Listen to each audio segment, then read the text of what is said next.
is this? For a better chair for Emma. Oh. You get the comfy chair. This is a smart replacement. Back in the good graces. Now you just sit on the mat. It's much more comfortable. No, this is the lavish life treatment right here. That's love right there. See what he's carrying over? That's love. That's an apology for confused people. For what? No, this is just a display of his manhood to show that he's a provider. Can you do this after 2 weeks? Oh, God. Say you're sorry.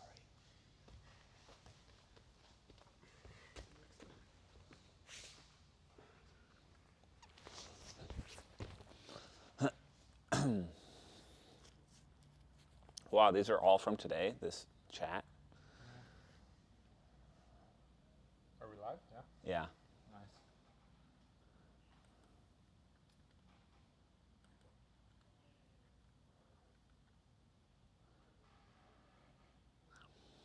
Nice. Grant, the reverse triangle from the back doesn't have a name.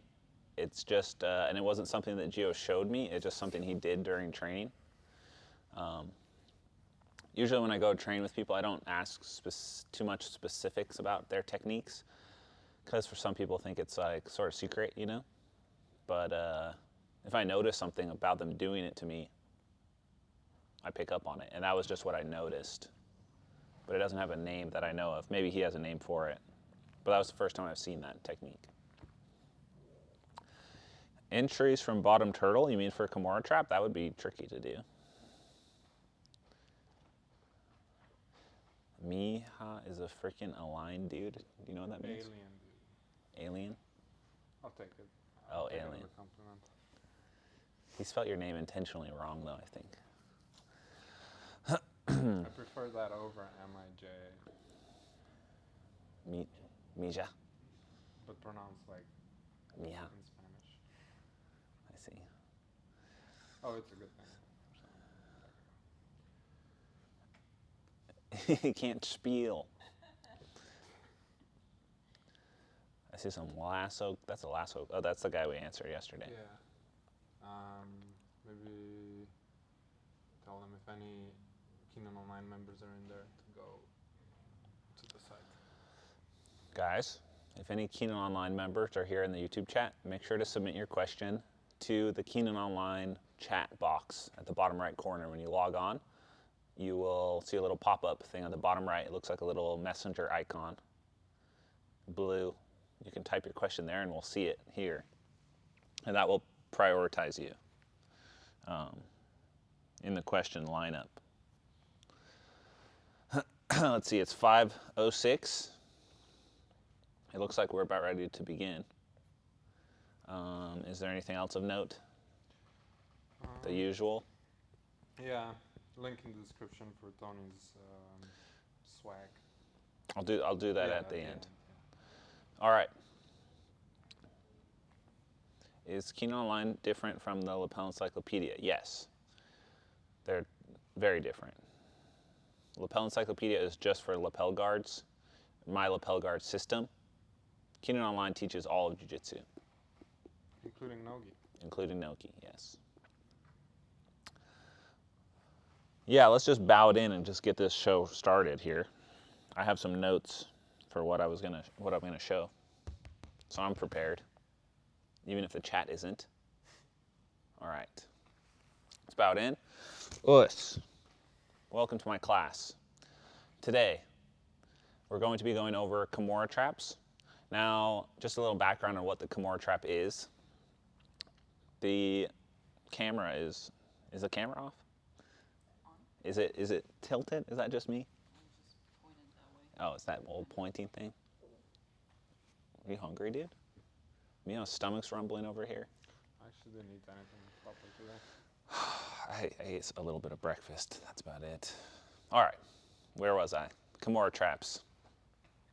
Kimura traps is mainly a defensive component. Okay, there are some offensive aspects, but it's primarily just a way to reverse a lot of attacks that your opponent may be applying to you. Most effective from when someone is attacking your back, when someone is attacking a single leg, and there are some applications when your opponent is playing guard against you and they're seated. There are some applications as well, but there's not as many. I would say that, like, once you get the Kimura Trap, the reason it is so good is there isn't a lot of variety. Once you get the grip, the main goal is to take the person's back. And if you stop along the way to attack a submission during the Kimura Trap, you're sacrificing a lot of its positional power. So we're mainly going to be focusing on the different positions that you can actually put someone in a Kimura Trap, and it's called a trap for a reason because they are trapped in it and they kind of have only one option really if you do it right. And if you've ever seen me compete in no gi, or even in the gi, I use the Kimura Trap constantly. Whenever someone reaches their arm in the danger zone, which I'll clarify where that is, it's always a green light to go for the Kimura Trap. But it is so powerful that you might find yourself using it all the time, like me. And sometimes I have to actually stop myself because it's so built into my instincts now that I just take Kimura Trap whenever I see it all of the time. And it's too effective, and so I just only use that, and I have to try and switch it up. So sometimes I'll go for some like old school switches, because it's also from, if you're a wrestler, the Kimura Trap is really effective from the switch position when someone shoots on you. And I'll just demonstrate it first. All right, so let's get right into it. The first aspect of the Kimura Trap, the most effective use of it usually is from a single leg counter. So let's come on this side so they can see a little better.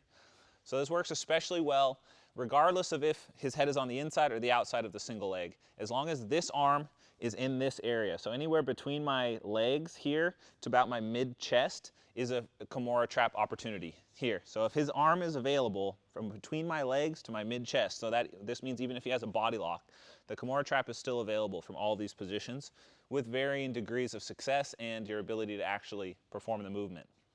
So if he just shoots a basic single leg on me here, all that a Kimura Trap is just reaching over the arm, getting the Kimura itself, and this is where the only real variety starts, and it's just how you go about putting this person down to the ground, eventually taking their back or taking the arm. So I'm not going to walk through the details right now, I'm just going to show the movement.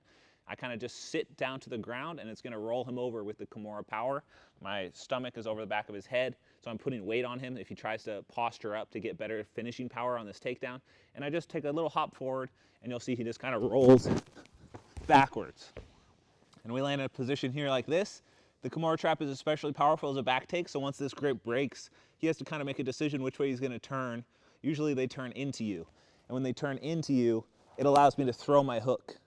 Just the top hook, and then you use that hook to pull and throw in the second hook, okay? So that's what a Kimura Trap looks like, the basics of it. Now, this is so effective because it's taking an offensive movement from your opponent where he's shooting in on a takedown and letting you counter their wrestling with jiu-jitsu. And I think that's why it's really powerful, because it takes advantage of one of the main things about wrestling, which is to put your arms out and extend them. And in jiu-jitsu, this is dangerous, to extend your arms from any position, standing, sitting, guard play, passing. You usually don't want to extend your arms unless absolutely necessary, because an extended arm is a broken arm, as they say. So wrestling can kind of break this jiu-jitsu rule, and that's why this move is so effective against wrestling. And I'll show you again kind of how this works. So the first thing you want to be looking for with a Kimura Trap is just picking which side is your wrist control hand. There's going to be the wrist control hand and then the actual figure four hand. So I'm looking to control the same side wrist, but I don't do this first. I first reach over for my control arm. So this is the control arm, and this will be the wrist control arm, we'll call it. So this one isn't really gripping anything, it's just going over his back around the armpit, and that lets me put the figure four on my hands. And now this is very important to do this first, because the right hand can actually be locked anywhere. Like I could even hook it up over his elbow like this, not even on the wrist, and I would still be able to get the leverage, because the leverage comes from this hook right here. If I sit from this position, even without a Kimura, he's still gonna roll over. The Kimura grip itself is just really effective in case he tries to escape the maneuver. If he tried to back away or get out or let go of the single leg, I still have the arm like this. Whereas if I'm here, he could potentially scoot his head out and maybe get out, okay? So when someone shoots on you, this is usually something you do when your defense fails. So I wasn't able to sprawl and he gets my leg. And if he's putting his head too low, I can get the Kimura Trap. If he keeps better posture with head up like this, it can be a little bit more difficult because it's harder to get over his head. I can still clear it just by pushing it to the outside, and that's probably my best bet. And I actually prefer to go for the Kimura Trap when their head is on the outside, so I like to push their head there when I do it. Now when I get this position here, I don't always commit to the roll. Usually what happens is they continue trying to take me down. And as they continue to try and take me down, that's where the power comes to finish. And it's just a matter of you falling. They can take you down or you can fall intentionally. Either way, the hook behind his armpit is what's giving me the power to roll him over, in addition to the Kimura Trap on the wrist here. So if he does not roll with me, so don't roll with me, we'll do this very slow. If he doesn't roll with me and tries to hold, eventually the arm becomes disconnected from the other arm because of the weight of my body. And if he tries to stand up here, you can see how the leverage on my left arm over his armpit and tricep is holding him down. The lock itself is very powerful because if he continues trying to posture up, that's where the pressure goes onto his shoulder. Then I have this nice lever here. All I do is just push it in the direction of the Kimura, and you see he has to unwind his body to actually relieve the pressure on his shoulder. Now from here, this is the tricky part, because if he just lays here, that's fine. I can just come up on top, no problem. I still have the Kimura grip, and I could even finish from here pretty easily. But most of the time, your opponent's not just gonna let you come on top, and they're gonna try and come on top. If he turns into me, I showed you what to do earlier. There's some space that opens up here below the ribs, and I would try and get my bottom knee into that as I throw the top foot in, but sometimes that doesn't work out. He might turn up too fast, and I just don't have the opportunity. As long as I get the top hook, that's what I'm looking for. And it can go over the hip or over the shoulder, but whatever I get, the intention is to get the other leg up and through so I can pull him over. So this is a common finish for the Kimura Trap itself. Here, just hooking, because then you can transition into reverse triangles, crucifix stuff, different attacks, doesn't really matter. Okay? But what happens if he tries to turn away? If he turns in, I'm trying to hook there. If he tries to turn away, we'll go over that next. So I'm going to clear his head, roll through. He rolls, and now if he tries to turn away, you can see it'd be very hard for him to get up to his knees, because the more he turns, the more his arm gets extended. If this happens, I'm doing the same thing, and I'm just still trying to get over his head or catch an arm for a crucifix. Whatever I can control with my legs, I'm taking. Whether it's a hook, an arm, a head, whatever the case, I'm trying to lock control over his head to keep his arms separated as much as possible so that I have my choices as far as actually finishing, okay? Now the Kimura Trap is a double-edged sword because it can be used on you very easily, and if you are proficient with it and you know its power, you need to respect it, because once you're in the trap, you're going to go through the motion, they're going to roll you, and then you're going to have to choose let in or out, and you're going to be in a tough spot because they have such an advantage from that position. And if you don't believe me, just go type Kimura Trap on YouTube and you'll see everyone do it all the time. It's just super powered position. There aren't a lot of really good counters against it, and so if you give them the opportunity, they're going to take it. And a lot of you probably have the question, how do I get out of it? And that's the hardest part, because it's like some of the other systems where if you don't respect it and you get caught in the system, there's not a lot of ways out. There are ways, but they just have such an advantage that it's probably going to be pretty ineffective. Okay? So if I shoot on someone and they take the Kimura Trap on me, I have to respect it. If I don't respect it, I'm going to go through the whole motion of him taking my back or finishing me or trapping me in a crucifix, something of that nature, right? So if I shoot here, and he takes the Kimura Trap, and I feel him reaching for the Kimura Trap, this is a very good time. It's right here happening in front of your face. Don't let this happen. If you start to see him reaching for the Kimura Trap, you need to let go and bail, all right? If letting someone get this grip on you, you're not going to finish the single leg. And even if I do finish the single leg, I can hold on all I want, but I land in the same spot. The same issue that I was having earlier, or the same issue that he was having earlier, where I can't just escape this position. I have to choose, where am I going to turn? If I turn in, he's going to take my back with this bottom hook and then the top hook, like this, and I have to escape the back. So obviously that's an issue. So first, the best counter you can do when someone tries to do this to you, sorry if that was too loud, it gets pressed up against my throat sometimes. If someone's trying to do this to you, let's turn this way. the second I get the single leg, and I see someone reaching for this, is just to tuck my hand to my chest, and then look at this. I just duck my head out here, and I just lift my arm up, and he's just gonna pull his arm out. You're not gonna do some sort of Aikido movement, but it can kind of just save you from getting caught in the Kimura trap. So I would shoot, I feel him reaching for it, I just reach and let go. And this can actually expose his back if you do it quick enough. But that's the main thing you're looking for. It's just that people get really tunnel vision on that leg, and they start looking to finish, and they continue trying to finish and don't notice that the lock is happening. And if I just finish in the normal way, he doesn't even have to do anything. I could even be past his guard, and as I take him down, I'm gonna get twisted over. And when that bottom knee comes in and that top knee comes in, even go ahead and keep the lock. Even if I block and continue trying to turn up, there's a ton of pressure on my shoulder. The more I try and turn up, the more it hurts. And I keep getting forced back down to the ground. Some people will be super strong and they resist this really hard. They might get up to their knees and try and like pull their arm out, and sometimes that can help you. You can sometimes get the escape there. But most of the time, the person on bottom is going to secure it as long as they stick to some of the fundamental rules of the Kimura trap, which we'll go into now. All right, I'm going to take off. So when you're doing the Kimura trap, there's a few things that you can do to make sure that you're applying it correctly and that your opponent won't have the chance to actually escape. First thing is with the left arm, like I talked about, going up and over his back. I want to lay my weight on top of him. The reason I do this is because if he postures up, I don't have that same ability to catch this arm. So I want to be making sure that his head is down. And this is just good single leg defense as well.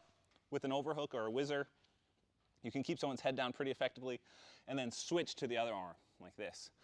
This far hook is what I'm looking for, just on the forearm or just hooked here. It doesn't really matter. Just this is enough.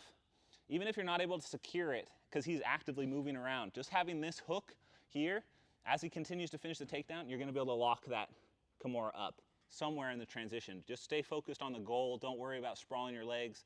Just catch this and then start going with the flow. And then when he turns to actually take me down, that momentum is going to help me roll him over. And look how I use my leg. I can use my leg like a butterfly hook to help tilt him up and over. All right? Now, sometimes they'll hang on to your leg with just the arms, usually. They won't be able to keep your leg there. But with this, you can see how this might be a problem. So all I'm trying to do is just bring my hands up over his head. All right? If I keep him here, he's pretty strong, and I don't really have a lot of wind up to break this grip. So I just bring it up over his head, and I just do a big stomp here to break that grip, and then immediately push his hand back down towards his hips. The only way someone's going to escape this position is if you keep this arm too compressed. If I keep it really tight by his ear, he's going to be able to turn in because his elbow frees from the lock. The reason this works is because his tricep is stuck on my bicep. Turn this way a little less. There we go. This elbow is the one I'm controlling. I want to make sure this elbow can't get to the mat here. And to do that, straightening his arm is the best thing you can do. Straighten it and push it towards his waistline like this. This creates this really interesting dynamic where the more he turns into you, the more it Kimuras him already. So by lifting this elbow up and not letting it bend to actually escape, when he tries to turn towards his knees or towards me to get to his knees, the lock starts putting pressure on his shoulder immediately. Whereas the more I move this up, the more he'll be able to turn. All right? So if I get this to his mid-chest and he starts to turn, he's not going to feel the pressure on his shoulder till about here. Okay? As opposed to if I keep it down by his waist, if he starts to turn, he'll feel the pressure immediately, right about here. So don't let it come up to the middle chest here. And especially don't keep it up here. It's okay to do it for a second to break the grip, but I'm making sure the arm is fully extended, and the second I would feel him start to turn into me, I would push it back down towards his hips. Because you do need to free your leg from this position, okay? And it just can be difficult from here. It's okay to use your other foot as well if you feel like that's an option, but usually just bring it up for a second is enough. He's not going to turn into that in that one split second. Bring it back down here. Now, one thing that I also like to do that is a good little detail for you is don't put this elbow down. Leave this elbow up, because if he turns in too much too quickly in a sort of panic, I can use that to scoop his head and catch his head as he's trying to turn. Even if I'm here, if I can catch this quickly, then I don't have to worry about putting pressure on his shoulder. The lock itself will keep him down on the mat, so he can keep trying to turn now. And if he tries to turn, I can continue taking his back like normal with even less movement than earlier.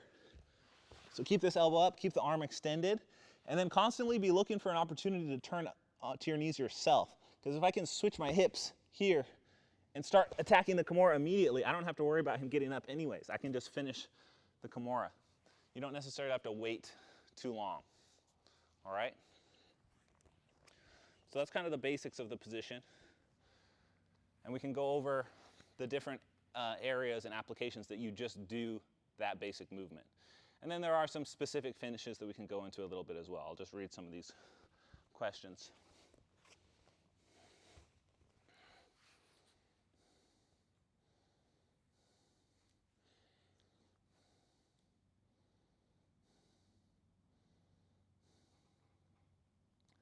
Yeah, there are some effective, there are some defenses that can get you out of it, but in practice and in competition, it seems to be that like people in practice can get out of it because they're more willing to take the risk of the back. But when you're competing with, and someone does a Kimura trap to you, trying to escape is very dangerous because any escape you do is going to expose your back or is going to expose you to other locks. So people tend to like kind of clam up. And that can happen to people in practice in the training room as well because they're just not sure of what to really do. So we can go over some of the defenses towards the end, but I want to show a few more of the different options for where you can get this, all right?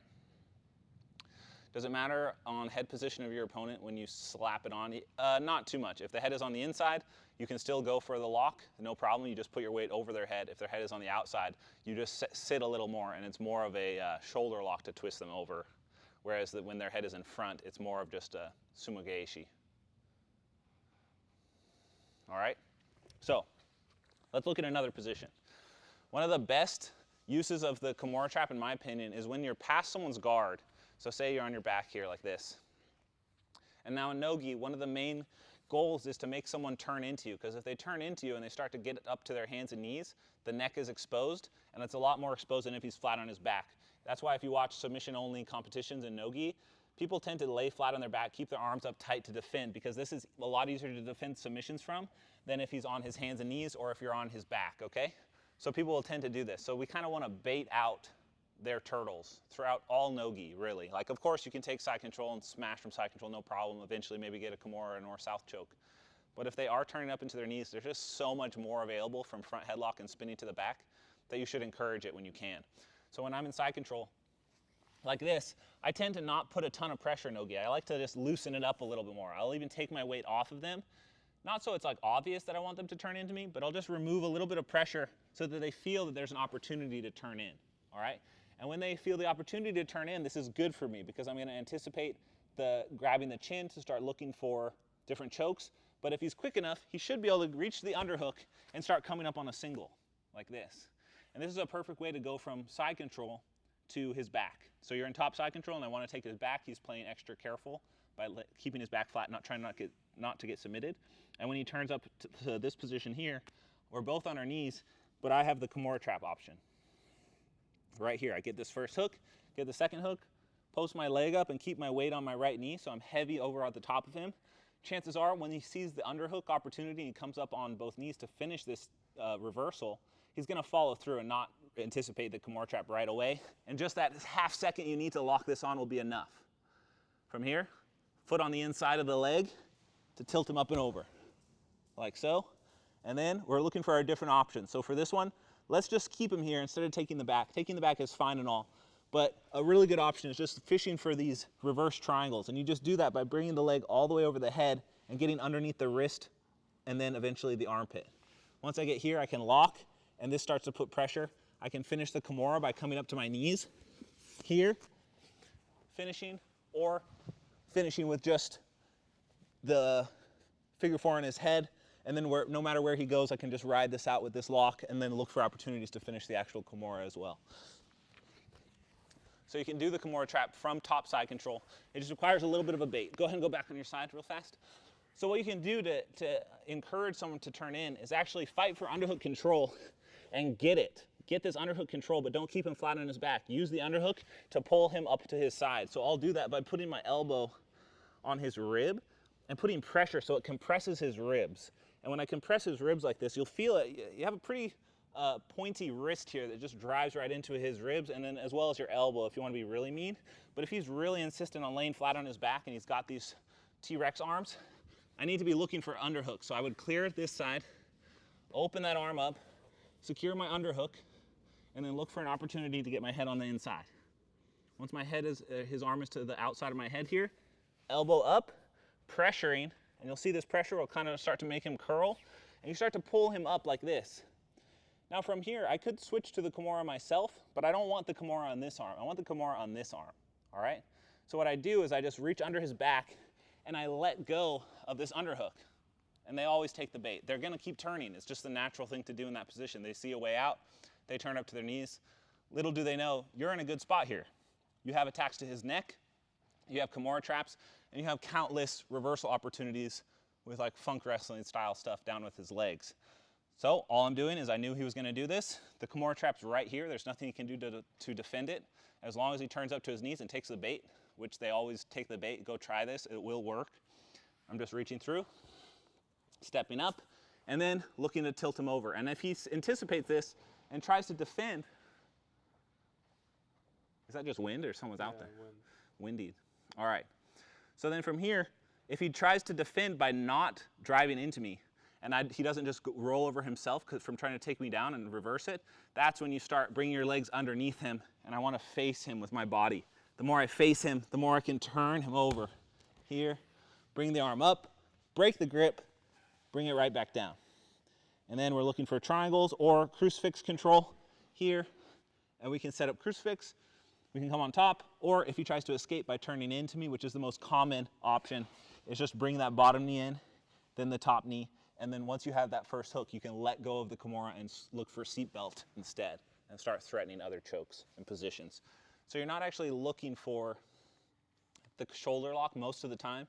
You're just trying to use it as just such a powerful control point that it is to get to an even better position with high reliability and very little chance for them to actually escape. All right? So that's from top side control. Now, you can do the Kimura trap also from guard, okay? Usually from a seated guard or single leg X. You can pull it off if they're wearing a gi, but in no gi, there's always far less options. It's just a simpler game for a simpler man. So there's less you can do. But from a seated position here, like this, if he hugs my leg, the second he tries to hug my leg, there's always a Kimura trap available. But you do have to get a little acrobatic for this one. When he reaches for the leg, I want the Kimura trap on this arm. This is the arm that's free. It's essentially a single leg. Obviously, anytime someone grabs your leg, they are exposed for a Kimura trap. Absolutely any time that they sit into a single leg position like this, no matter where they are, top, bottom, passing your guard, if they hug your leg, the Kimura trap is there. So right here, all I'm looking to do is go for the Kimura trap, and I'm gonna do a forward roll, okay? This is really hard to do slow, so I'll just have to do the forward roll in full speed. I'm just gonna move Miha's head out of the way so I don't break his neck by accident. And I'm just looking for this grip. Even if his hands are connected, it's okay. I'm just grabbing, and I'm doing a forward roll, just like you would do in the beginning of class, or just rolling on your own. I'm just forward rolling, but I make sure that I get this hook before I roll. So I don't start rolling before I have this arm secured. So I'm just reaching and securing it, and then I can even use my hand to slow down my roll, because when I'm here, as long as I hold this tight, you'll just immediately be able to slap it on. You don't have to commit to the grip before you start rolling. If you commit too early, it kind of telegraphs what you're doing. And if I grab like this first, he's probably gonna try and defend in some way or do something else, and it just can kind of muck it up. It's not gonna ruin it, but it can be a little bit more effective if you just hug this arm and pull it to your chest first. And that way you have a hand to brace with if he starts trying to get up really fast so you don't face plant. So just hug, hold that tight to your chest, and just bring his back down to the mat. I'm not trying to do a front flip. I see a lot of people try and front flip through this, where they're here and they try and like grab the wrist first and then do a really fast flip over the top, which I don't want to do because I'm going to hit Miha in the face or something. It's a little bit more effective to just grab this arm. And you can do it even if the head is in front, because if he's seated here, I want to try and compress his head so I can look for different chokes on the neck. And when I'm doing that, it gives him something else to worry about until I get this grip. And now we're in the same position. I'm just rolling, and look, I can see that I'm going to land on my neck, so I'm just going to post with my hand and just keep this hook here. Because no matter what he does, even if I fail my roll and he comes up to his knees right here, I still have the Kimura Trap. When I grab this position and I'm here, this is fine. If I have the Kimura, even if he's fully past my guard, I can still Kimura Trap. If I got it behind his back in a strong enough position, I'll be able to tilt him over. Yeah, let's show a different angle. Do this side. So here, I have inside control. All I'm doing is just stepping to the inside. Having inside control while passing is a pretty strong position, and this is a common counter for that. You find yourself in this position all the time. Some people like to grab the wrist and kind of play with the wrist to give some space to create the movement. But I usually prefer to just go for like a sort of sag and roll approach where I just sag on my opponent and make them carry my weight. Get this secure hook, and then it doesn't really matter where I fall. I can do a forward roll. I can flop to the side. It doesn't really matter because as long as I have this hook, he can't escape easily. And no matter where he goes, I'll be able to secure my grip somewhere. And as long as I have it somewhere from here to here, I'm going to be able to keep this control. And no matter which way he turns, in or out, I have my opportunity to take this grip. If you want to see sort of a smooth application of Kimura Trap from a situation like this, you can see my match versus Tim Spriggs at, I think it was Pan Am's 2018. He turned in on a single leg after I did a pass, and I just took it and immediately took the back, and you can just drill that on a repeat over and over again. It can be super effective. All right. Just a second here.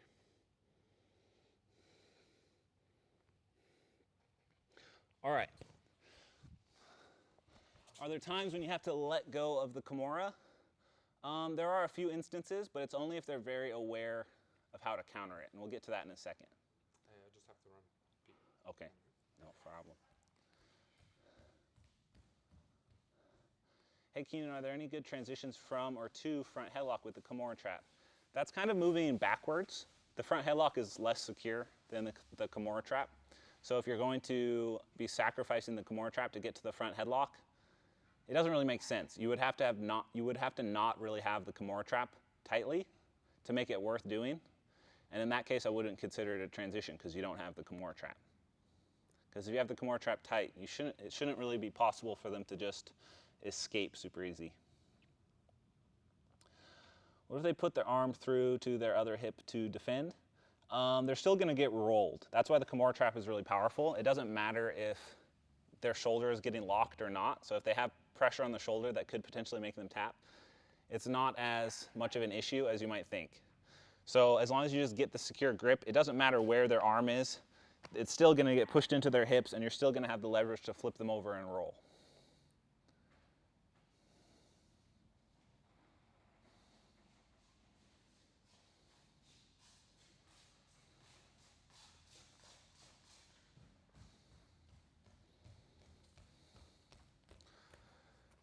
I learned the Kimura Trap kind of as it was coming into creation.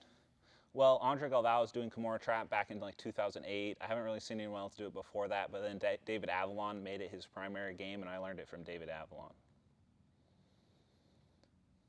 Is your no-gi game based around the Kimura Trap? No, but the Kimura Trap is based around my no-gi game.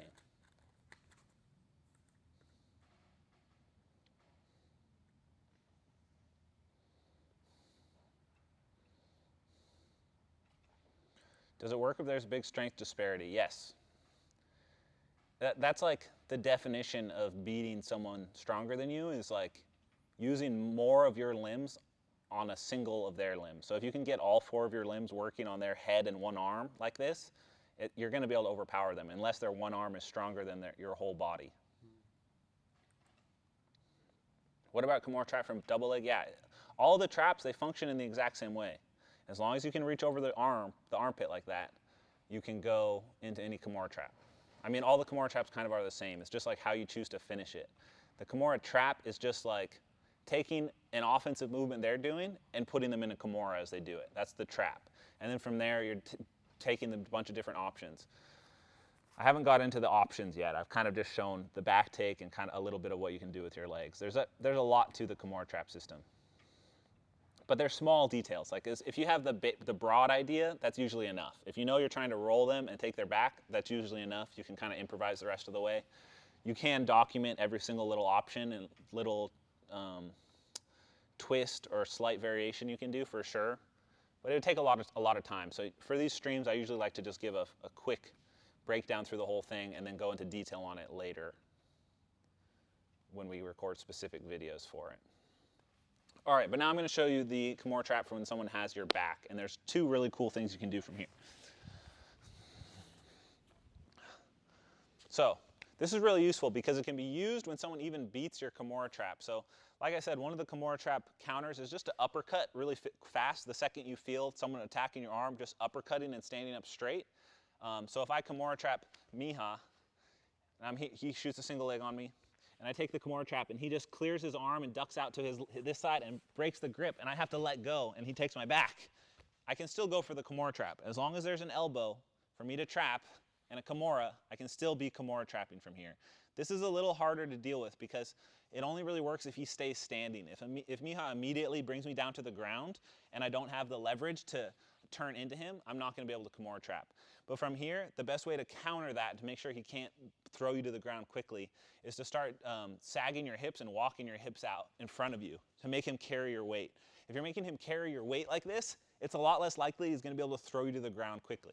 If you stand up straight here, as you're like reaching for the grip, standing up straight, he's going to launch you, and it's going to be a bad idea to have your arms committed to that. So when someone's on your back, catch the elbow first with your wrist. Catching this elbow is very important because even just a little lift creates just enough space for me to get my hand through. If it's here and I just hook like this, I'm not going to be able to get my hand through. But just a little lift up and then pushing it down again with my left hand will let my right hand get through to lock. Then he's got this strong grip, so I have to sag into him. This puts a lot of weight on the grip. He's really committed to this lock. It's holding in this direction, so he's got the hooks here. So to free it, I'd have to pull his hand this way. So I sag, and then I pull up, and I start trying to turn into him. And even if this grip doesn't break, it's okay. He can hold this really tight. I'm just trying to create space. So here he's holding me really tightly. I'm sagging on him, and I want to turn my hips. So I put pressure, and then I suddenly remove that pressure so that there's space for my hips to move. So I'm sagging, I lift, and that's going to let me twist my hips. It's not necessarily to break the grip. If the grip breaks, that's great. But if it doesn't, which more often than not it won't, that's fine. I just want to be able to turn and try and get my toes to the inside of his thigh here. That's all I'm looking for. So I'm sagging, lifting and turning, and getting my toes to the inside. Once my toes are on the inside of his knee, it doesn't matter if he picks me up and slams me, I'm committed to this grip. Because as long as I'm not face planting, I'll be able to go through with the Kimura Trap system. So even if I just fall to the ground here, as long as I keep my leg elevated like a butterfly hook, even though it's on the wrong side, I'm still going to be able to roll him over, even if he has his hands locked, which he still does. I'm just falling to my back and rolling him up and over. Eventually he has to let go as I roll over his hands, and even if he doesn't, and it's not that big of a deal, he'll have to let go here when he has both my legs and I open and break that grip. And then I'm coming up. So that is the Kimura Trap for when someone has the reverse body lock on you. But there's another good option. So when someone has me in a Kimura Trap, Miha likes to do this to me all the time. He gets the Kimura Trap, and I know it's dangerous. So what I try and do is I try and free my elbow out, right? So I'm trying to get my elbow to this position. If I can straighten my elbow so that my elbow is behind his armpit, it's less likely that he's going to be able to twist my shoulder. He might still be able to put pressure, but it's better than over-committing because the Kimura Trap works when they continue trying to take you down. If I continue driving in the same way that I was going, he's going to get the leverage and flip me over. Same thing with the single leg. If I continue driving in on the single leg, I'm going to get taken down and flipped over, right? So your only real defense is to back out, all right?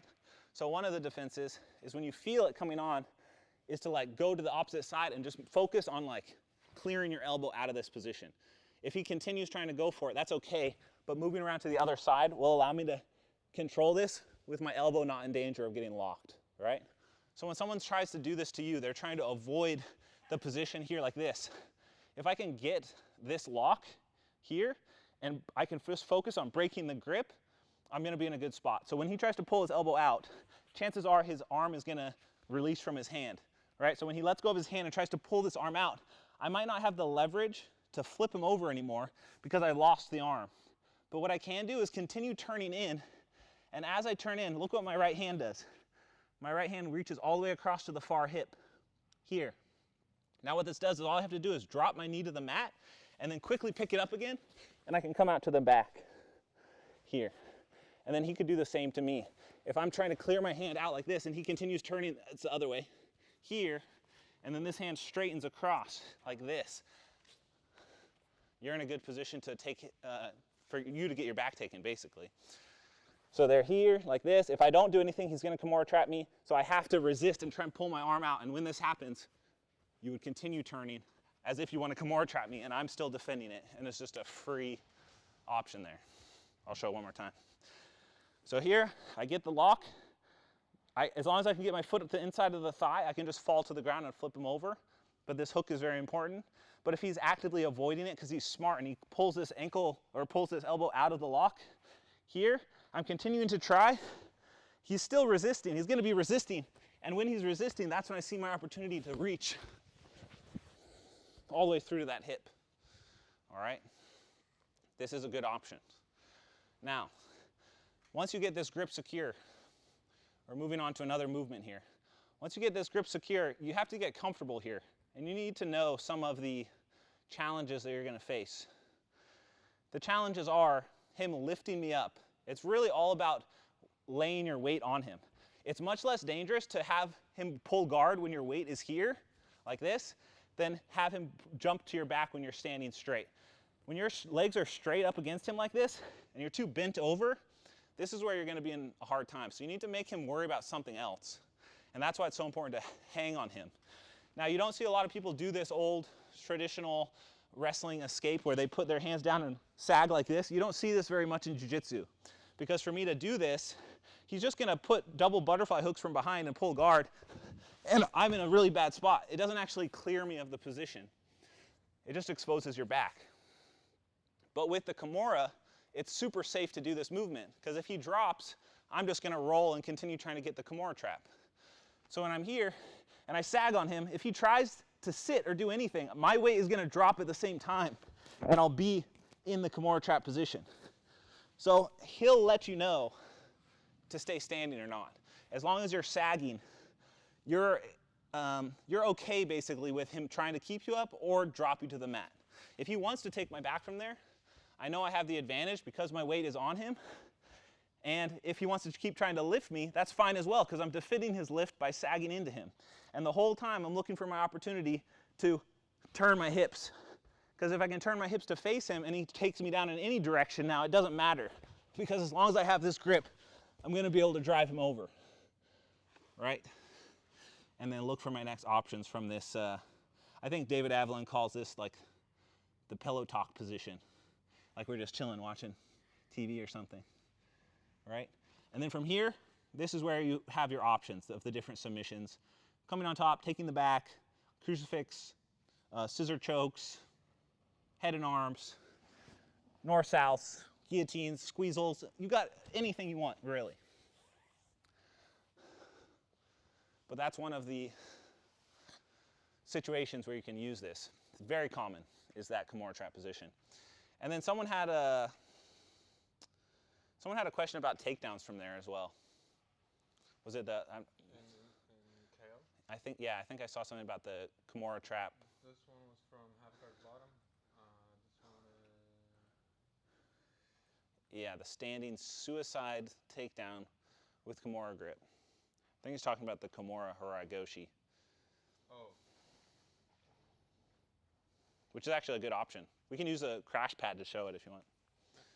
So someone had a question about one of the other attacks you can do, and it just happens to be from the position we were just in. Actually, I don't need a fucking crash pad. You don't need it? Fuck, I might have it. I feel like I want one just because I don't know where I'm going to fall. We got them, we might as well use them. I'm the one getting thrown. Yeah, you're getting thrown. All right, so there is a throw you can do from here. So while you're sagging on your opponent, trying to make them carry your weight, and remember the weight that you're putting on them is on his shoulder right here. So I'm leaning into this shoulder because I still want to be looking for my opportunity to turn in when I see it. If I can take the opportunity to turn, I take it. but let's assume that he knows I want that and he's really trying to throw me around and do all these different attacks. If I can't reach in, I can reach out, all right? And this is where a throw can come in. Because when I'm sagging on him here, he's going to be driving into me to try and lift me.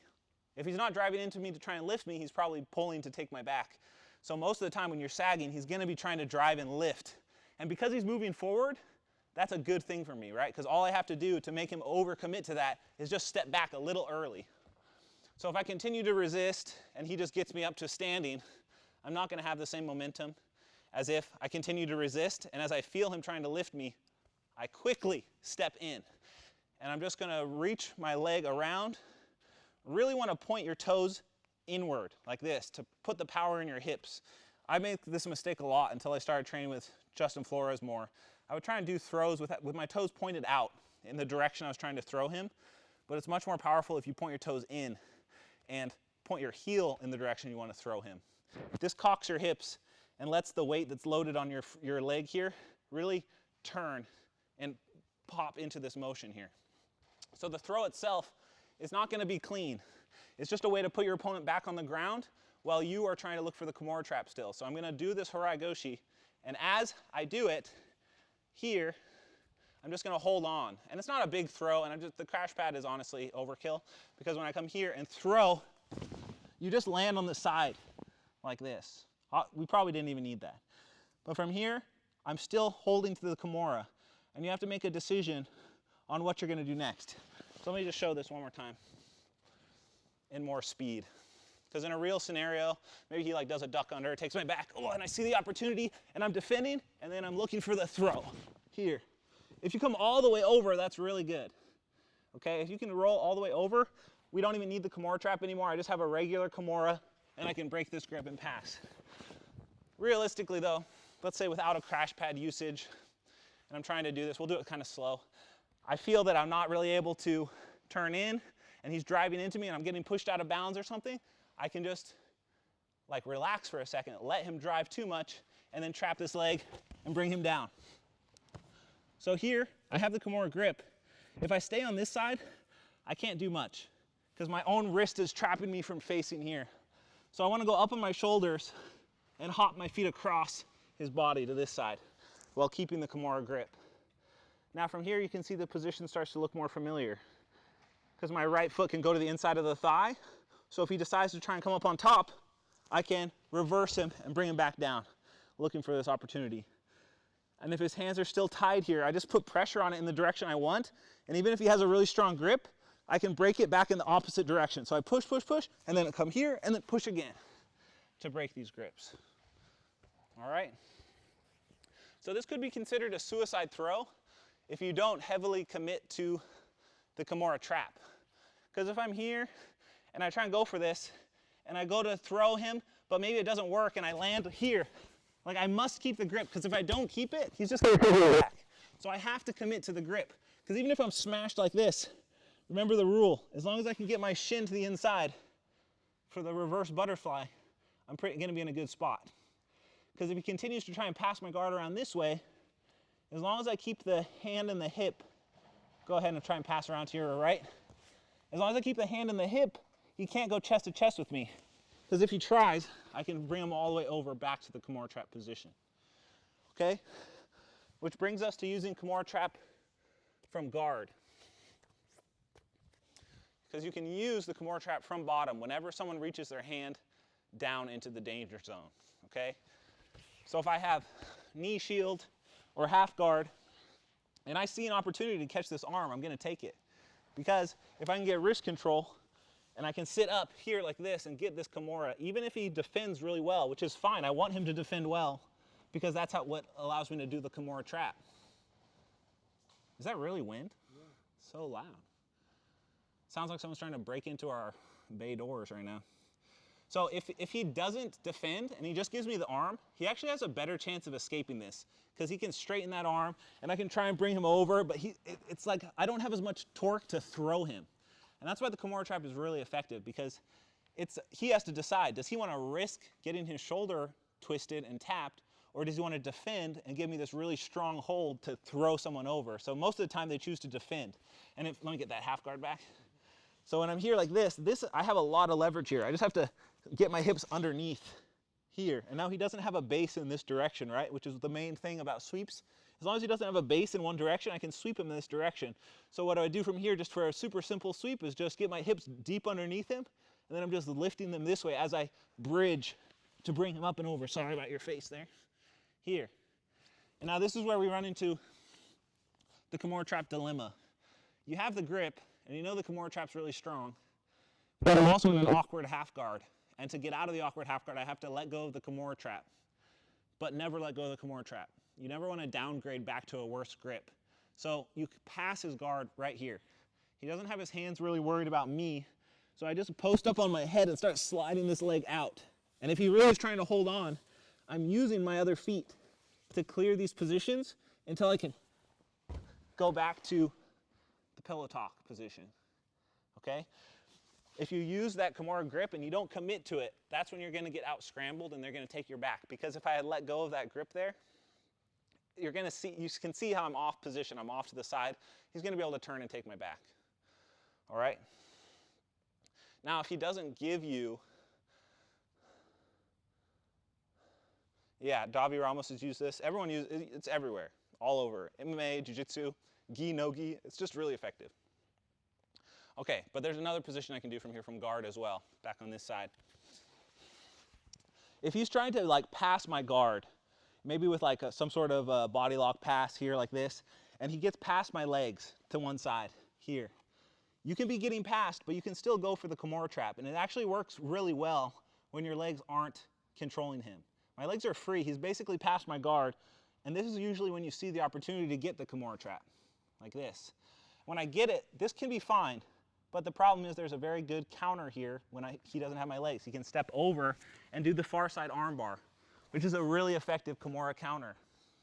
So when you're on bottom, you need to be aware that that can happen, because that's one of the only real counters there are to the Kimura Trap that can result in you getting tapped, is being lazy from bottom with the Kimura, and he has the opportunity to do the far side armbar. As you can see, we haven't been in this position yet, really, because previously I had half guard, so this leg was trapped, so he wouldn't be able to circle. And then from the top, you just aren't in this position because he's on your single leg in a similar way. So from here, what you do to avoid him stepping around to the far side armbar is I put a lot of extension into this arm. I straighten both our arms and I push this directly into his hip. The straighter I can get this arm, the safer I'm going to be from the far side armbar, okay? In addition to straightening both our arms, I'm trying to line my spine up with his. I want to be parallel with him so that my head is underneath and my back is flat. This protects you from the Kimura, the counter, right? He can't do a far side armbar here. My back is flat, and he also can't posture up straight, because if he does, it shoulder locks him. So he's in a weird catch-22 where he has to continue committing to the pass because he cannot escape the position anymore, even though I'm upside down like this. I used to use this all the time in my early no-gi career. I would sacrifice guard passes to get this move because it was so effective. So even if he drives into me or tries to pull away, go ahead and drive into me. It's more common. More often than not, they drive into you. And because I committed to pushing his arm straight, I just bring my hips to this side, and there's actually a shoulder lock here if he resists. If he resists, it's going to hurt his shoulder, so he has to tilt. And that's how you can get to the Kimura Trap position. Well, we're in it, the pillow talk position, I should say, which is just one of the positions within the Kimura Trap system. This is good for a real fight, right? I mean, yeah, any sort of lock like this is effective. We saw full Nelson is really effective to secure someone as well. Any sort of like lock that's like impeding their arm's progress is going to be really effective because you're taking away one of their hands. In grappling or in MMA, Kimura is a superpowered position. You know what's really sad? That this position is one of my favorite, like the one you just showed. And I was like, maybe on stream number 17 I can chime in and like explain something, and then you just did it like exactly the same way I do it on a fucking Tuesday, like no big deal. Yeah, I've been doing this move for a long time. It's really strong. One of the best. It's something that everyone needs to know. It's not something that's like you identify as a Kimura Trap player. It's just a really powerful tool in positions where there's not a lot else going on. So from the single leg, from these like bottom smash positions, there's just not much else you can do except going for the Kimura. I find too that sometimes if you botch it and they do go around and they do the armbar, if you like predict that and you have a strong defense, you can actually like get on top, pull your arm out, and then get the sweep as a defense, like last resort. For sure. And yeah, and it's just it's hard to punish, right? It's like if you go for it, it's pretty hard for them to counter it with something effective. Even if they do the far side armbar, like Miha just said, if you are aware that that's their only option, it's pretty easy to tuck your elbow tight, make sure it's not fully extended, just tuck it right away, get a rear naked choke defense and come up on top still. Obviously, you don't want that to happen, so if you just focus on that arm extension that I showed, you're going to be in a good spot. I have a few more positions where we can use this from.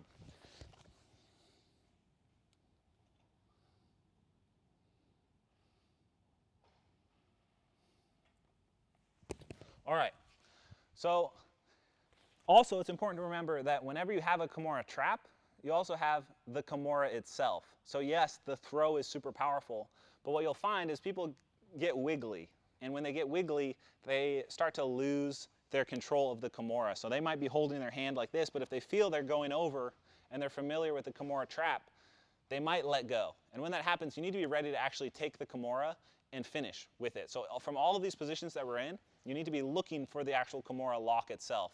And probably one of the best places to actually finish the Kimura itself is from standing, when he's behind your back with the body lock here.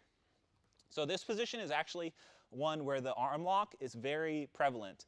And that's because there's not really an opportunity for him to tuck it to this normal defense, right? Because most of the other Kimura trap positions, go ahead and let go here, most of the other Kimura trap positions are with his hand already in his hip, so he can just easily bring his other hand to his hand and defend here, right? So he's not going to get Kimura'd. The Kimura trap is still in play. I can roll him and take his back, no problem, but the Kimura lock is a little harder. But when I'm in this reverse body lock position, if I clear this hand, it's pretty unlikely he's going to be able to tuck it really fast and get it back in front of his hip. So in this position, I don't usually focus on trying to get it to his hip. I try and keep it as the lock itself. Because as I turn here like this, I can get the leverage to break his arm if he doesn't roll, but most of the time he's going to roll. And if he rolls to avoid this here, it's fine because I'm going to end up on a top position without having to worry about taking his back. So it depends on what he does. If he tries to resist in a certain way or defend in some way, try and take that Kimura. The other thing you can do from here is instead of trying to bring it behind his back, when I'm here, I can just keep it out and just start sitting to my butt because he's not going to roll until he starts to feel the pressure of the Kimura, right? So if the arm is extended and not in his hip, he's not just going to roll right over. The power of this move comes from pushing into his hips with his arm, and that flips him over really powerfully. But if his hand is out, that's not going to do anything to his body. Look, putting pressure on the arm doesn't make him roll for quite a time. So what you're doing here is you're looking for opportunities to stop him from rolling now. So when the arm is extended, I'll actually hook this leg so that if he wants to roll, he can't. Here. See, and then you can finish the lock anyways with these tight Kimura traps and even switch to back takes where the arm is trapped behind his back. So there are a lot of opportunities depending on what his reaction is. And this applies also to the bottom half guard position.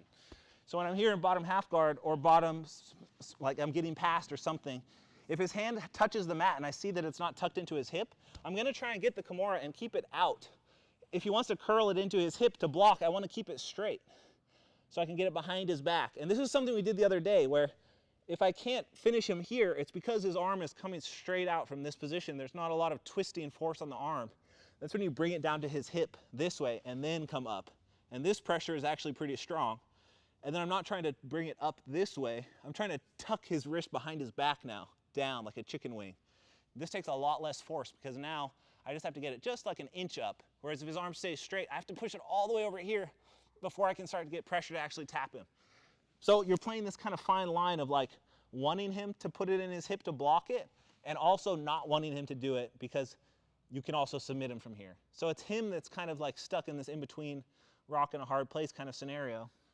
Because if I can get this grip, yes, I can still roll. I roll with the commitment to try and make him roll. But if I have his leg trapped like I do here, I'm rolling with the commitment to tap him too.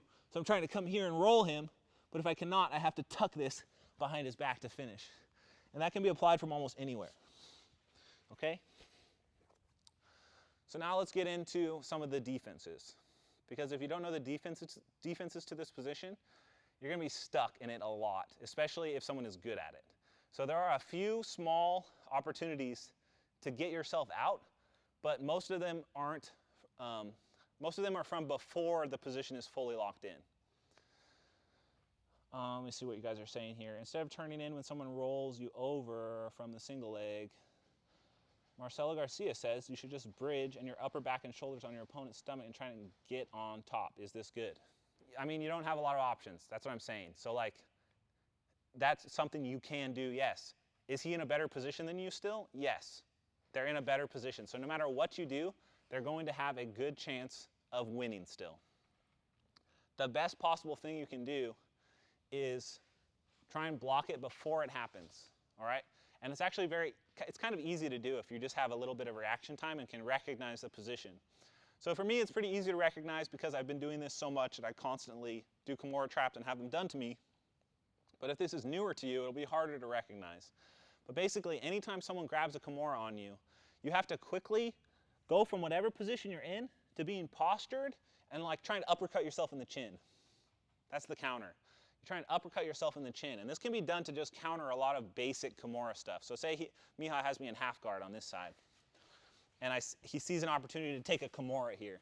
If I wait and if I try and do normal defense, like trying to grab my hands here to stop the position, he's still going to be able to Kimura trap me. Okay? So that's why the Kimura trap is so powerful, is people use traditional defense, which is just like hold on and don't let them break your arm. But this, holding on and not letting them break your arm, lets them take your back. And if you don't defend like that, then he takes your arm or your back. So what do you really have? What are your options? Well, you have to treat it kind of like an arm bar. Where if someone throws an arm bar on you, you're not waiting to be like, oh, I'm fine here, I'm just going to hold on with rear naked choke and hold until he gets tired. That's not what you do. You immediately rip your arm out first, and if he still gets it, then you go for the rear naked choke defense and hold on. So Kimura is the same. The second I feel him reaching, I want to be uppercutting myself. But look, if he gets the lock too early, it's not going to work. You'd have to double up on it and really try and wrench this hand out, which can still work. But it's a lot easier if the second I feel someone reaching for my wrist and reaching around, I just quickly pull my hand out. It's really that easy. The second you feel someone doing it, right about there, like as long as he doesn't connect his wrists, if he connects his hands together, I'm not going to be able to pull it out anymore.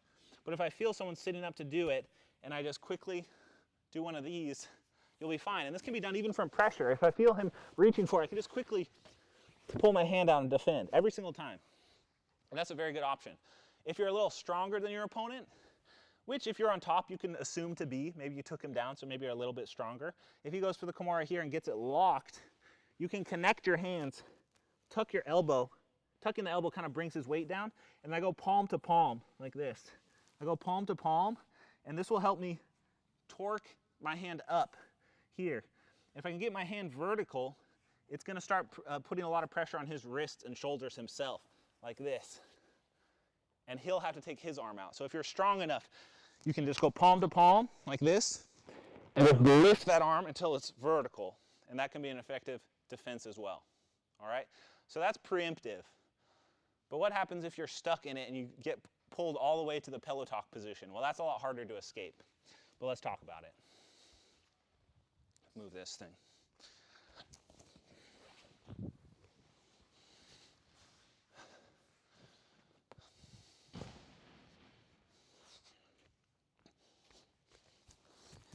So I'm here. He rolls me down and we're in the pillow talk position. Let's rotate this way. So it's tempting to turn in because with the momentum of getting your legs thrown over, you usually are like thrown this way. So it feels comfortable to like continue that motion. And that's why this is super effective. Because he feels me rolling, I feel me rolling, and we both anticipate that second movement trying to go with the inertia of our bodies, right? But what you really need to do is do what someone mentioned in the chat earlier that Marcelo said, and that's to try and like get to this position here, like this. And now you have a few options from here. I'll give you the least effective first. The least effective is only ineffective if you don't have the physical attribute. That's why I would call it ineffective overall.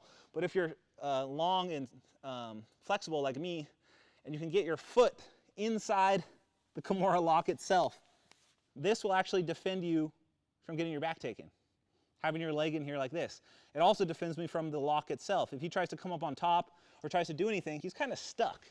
And I can use my leg to break this grip, all right? So this is effective for me. I use it a lot. but it's hard for most people because they don't, or have the dexterity, you have to pull your foot in. And bringing it all the way through is pretty good. Keeping it like this isn't as effective because you can just pin both, and now I'm in a really weird spot. So I want to get that leg all the way through and start pushing the top elbow to straighten my arm and eventually clear it. All right? One of the better options for someone who's not as flexible is to be trying to reach to catch his bottom elbow with my free hand. All right? So I'm going to lean into him a little bit so that he goes flat on his back, and I'm going to catch the bottom elbow. And as I catch the bottom elbow, I'm holding my weight on his body. I'm going to use this as a pivot point so I can rotate in here. And as I do that, I bring my hand towards my mouth, all right? I don't want to leave it out. If I leave it out like this, it's not going to do anything. So I go up, get to the center pivot point, and bring my hand towards my mouth. Once I'm here, I start turning, and that will use my ribs, because I brought his hand up, it'll use my ribs on the bottom of his elbow to kind of keep his arms up like this. So he can't keep driving my hand towards my hips, right? Because remember, we talked about how it's really most powerful if he can drive his hand my hand towards my hips. This is where I get stuck. So this is countering that specific motion. By driving in, bringing my hand towards my mouth to get this elbow up, and then turning. Now he won't be able to bring my hand toward my hips anymore. And then from this position, I just do a quick turn in, and as I turn in, I slide off his body. So if I just turn in, nothing happens. But if I turn in, as I slide down, my elbow actually frees from the lock itself. So if he continues trying to Kimura trap me here, nothing's going to happen, and he's just going to get exposed as I take his back or transition to north-south. All right, I'll show it again, because this is kind of a tricky one. Because you can do this wrong in a number of ways, and it will not work. So if I don't lift my hand, for instance, and I just press into him, he still has this. He's just going to take my back. It's not going to be an issue. Right? If I just raise my hand and try and turn, it's not going to be as much of an issue for him. He's just going to get on top. So it needs to be done in this order. I need to drive into him while still keeping my hand down here so he can't take my back instantly. Bring my hand towards my mouth. Turn. I'm still blocking at the hips. And then while I'm leaning on top of him to try and keep him steady so he's not worming around, squiggling around, this is where I slide off and tuck my elbow at the same time. When I tuck my elbow, this is where the scramble occurs, and I can free myself from the position. All right? There's another really effective counter, and I used this in competition as well. It was actually against one of our favorite training partners who comes and trains here sometimes. Go ahead and stand up for me. So there's a really, really effective counter against standing Kimura traps. This one is one that if you do it once to someone, you probably don't have to worry about Kimura traps anymore. If anyone has seen you do this to someone, they're not going to go for a Kimura trap on you, because this is probably the most effective. You actually make the person do a full front flip, and I've done this in competition. This is effective. No one's ever gone for a standing Kimura trap against me since. Because the second they try, I go for this counter, they immediately let go because you just have too much power to throw them, okay? So whenever you find yourself in a position, usually maybe it's a scramble and he secures the position and I'm kind of like coming out to the back, but I'm worried about the Kimura trap. Well, this one breaks the rules because it encourages you to get deeper and let them have the Kimura trap even deeper, okay? Now this grip is weak, but if I can get to the grip that I want to, it'll be a lot more powerful. And that grip is to reach this hand through to his leg, the near side thigh. Now this works because I'm not letting him sit to the ground. If I keep all my control above his waist here, trying to grab like this, he can lean on me and sit into me, and that's where all the power comes from, right? As I just showed earlier. But if I go lower, he's pushing my hand down towards his hips anyways, or my hips, so my hand's in the right position. I just reach lower, and this brings his upper body down, and then my right hand is holding onto his leg, and I can reach with my other hand as well to either reinforce like this, or get even deeper to like a super high crotch.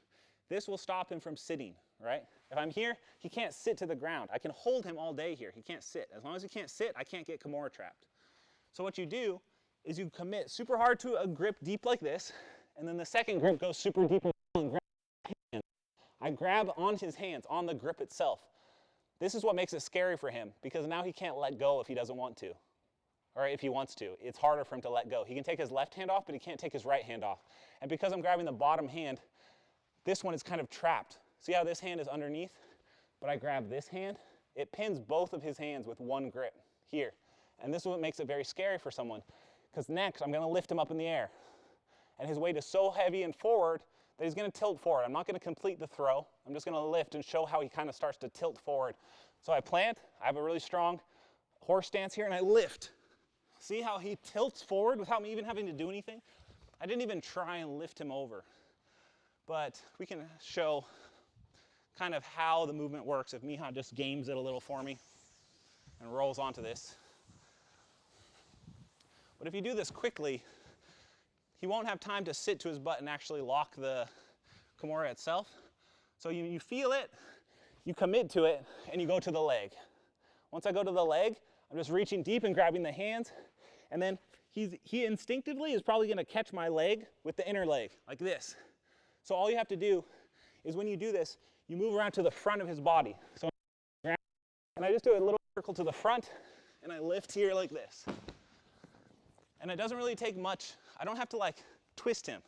I'm literally just lifting up. But because his weight is so far forward and he's on his toes, when he gets into the air, I'm lifting from below his center of mass. His center of gravity is like right here, but I'm lifting from below that so he tilts forward. And as you can see, grab the inside of the thigh, grab the hands, step around to the front, and I lift. And if I just tilt a little, you can see he tilts forward. So with a little bit of speed, they'll do a full flip. And you can see me do this. It's on my Instagram somewhere. I think a lot of people know this one because there was a MMA title fight. Oh yeah, another guy did it after me though. A girl? Yeah, it was a title fight, and did she knock her out? Kimura got knocked out. Yeah, and so that's why it's super dangerous, because you're grabbing their hands. I can see how with MMA gloves, it would be really hard for her to take her hand out. The girl carried her on her shoulders for a little bit, and I think she may have had the same grip, couldn't let go. Yeah. So in jiu-jitsu, your hands are more free to base, so most people will base or let go. Most of the time, when I've done this in competition or training, I just do a lift, and then they quickly see that it's like not going to end well, and they usually let go. So I rarely commit to it unless they're really committed to their grip, because it is dangerous. So if this is something you're doing in training, don't try and actually do it. Just try and lift them. They'll kind of tilt a little bit, and then gently let them down, because if you go for the full motion and you're not really familiar with this, you could really hurt someone. It's kind of, can think of it like a powerful slam. If you're not confident in your ability to pick people up and put them down gently in training, don't go for it.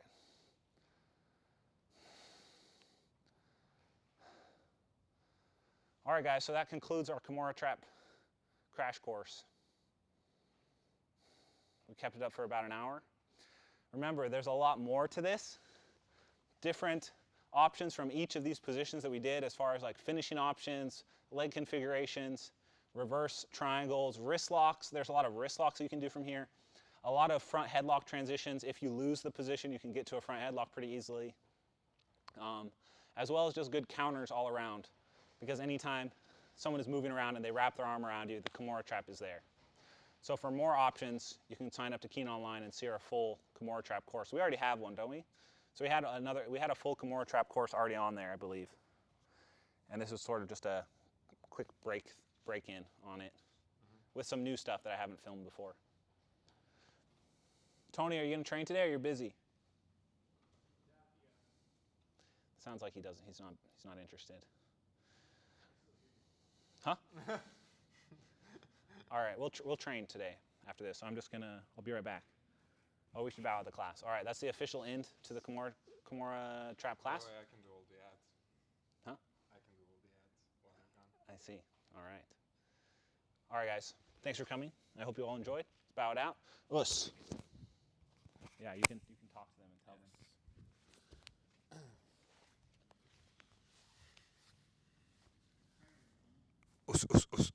Us.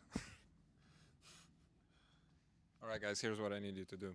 I need you to go to the description of this link, find the one that says Legion merch, and then buy some merch. Because Tony's here in Legion, as you know, with not much to do except for send out the merch that you buy, and all the proceeds go to him. So we have hoodies, t-shirts. They're high quality, so I recommend those.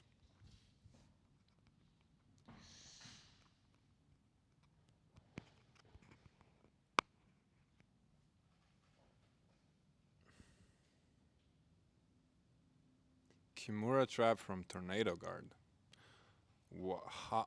How would you even? Like, Tornado Guard's such a weird movement. How would you do a Tornado Guard from there? Someone threatening to flying inside. He'll hook me. That's not gonna happen. Yeah, we might do the exotic violence design. I like that one a lot. Tom Watson is the artist's name, to give credit where it's due. Oh yeah, for sure. We'll update. We have more photos. If you go to our Instagram, the Legion Instagram, you can find them. And on the website, there's also a video that shows some of the items. Honestly, I just didn't have the time to do it yet. I'll do this. We did some collaborations with Hyperfly previously, but they are, like, because of the virus, they're kind of limited right now.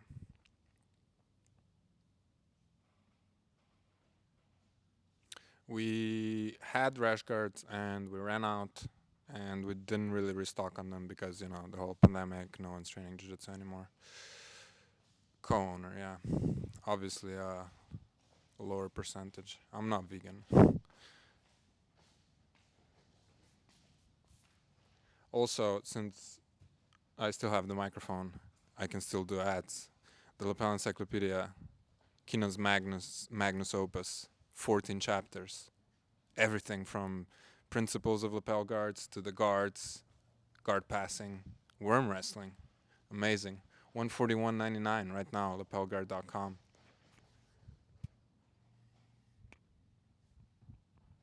Mika, if you could Kimura Trap one celebrity, dead or alive, who would it be and why? Genghis Khan. Just because it's a gangster move to break Genghis Khan's arm.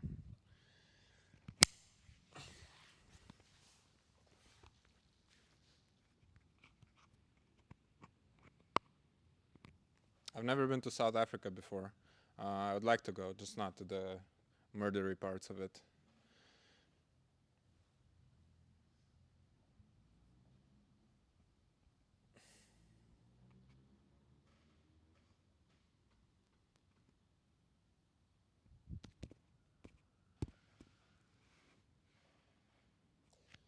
There's a good question. Me as a jiu-jitsu player, how often would you recommend I train judo to become competent in stand-up?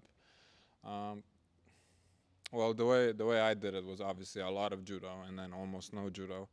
But the way we do it here at Legion, we have Justin Flores teach twice a week for an hour and a half, and I think that's a really good start. That's what we recommend to all our members. Doing it twice a week, the way Justin schedules the class, it's not super hard, not super demanding, so people can do the jiu-jitsu class right after, but you learn a lot of fundamentals, a lot of movement.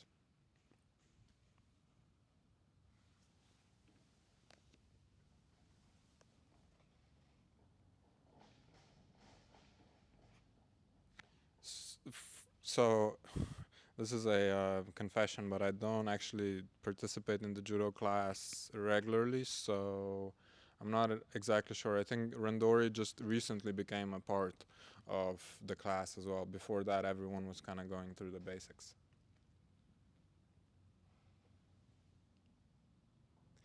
Mika, could you tell people that wear spats without shorts over that something's wrong with them and they need help? Look, if you wear spats without shorts, something's wrong with you and you need help, and I sincerely believe this.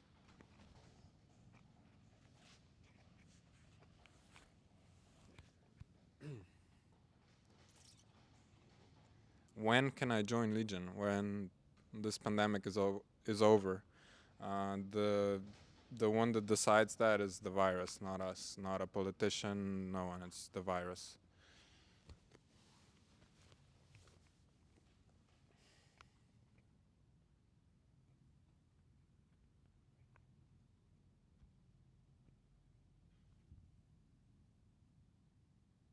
Tony? Tony? Is he coming? Is she hiding? You're creaking. It's noisy back there.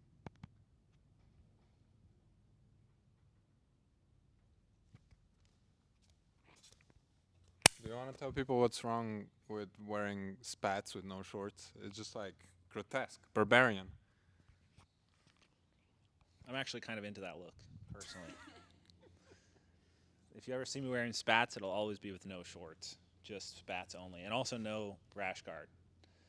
I do it like Shinya Aoki style.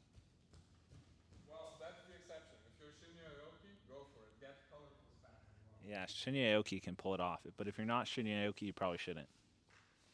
But I'm almost like Shinya Aoki.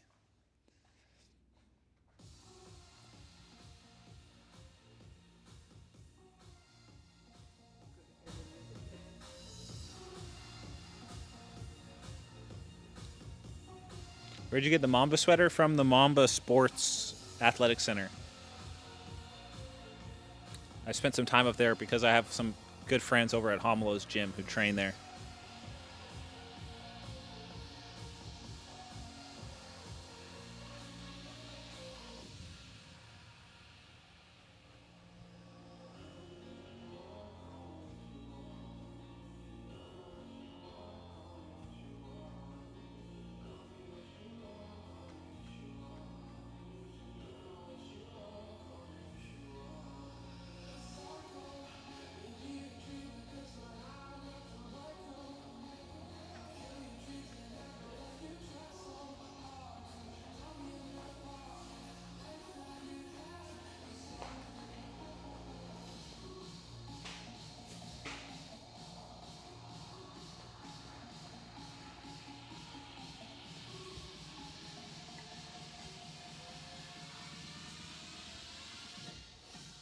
Well, I probably won't be traveling for a while because we have to rebuild the gym and get all our members back.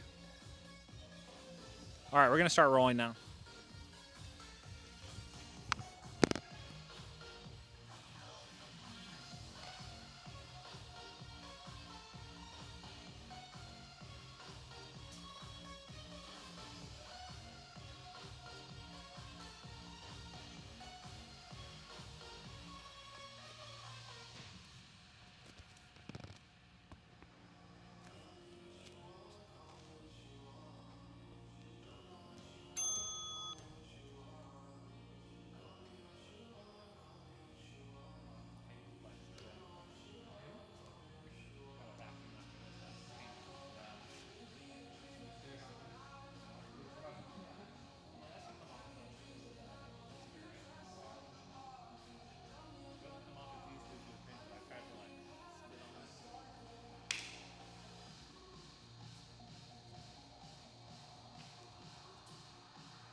I'm right here, ready to provide some comment.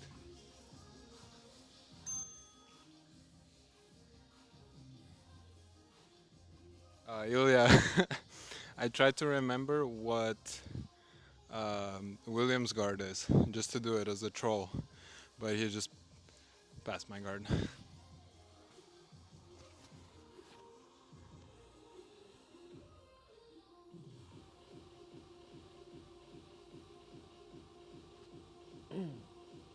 Tony doesn't have a wrestling background, but it looks like he does.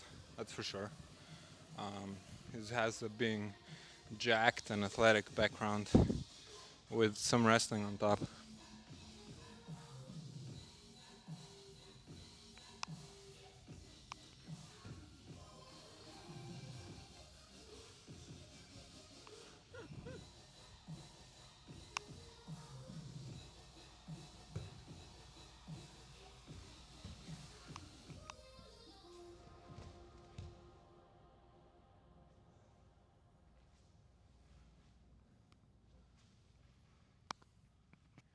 Dave L. Are you Dave L, the Transit Legion?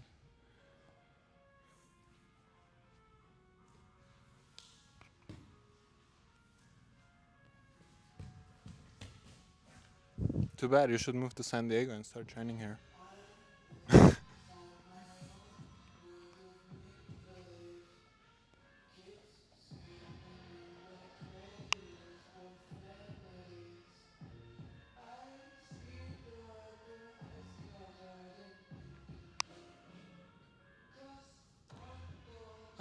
I don't know anything about 10th Planet game except for that I want to avoid getting tapped by really silly shit.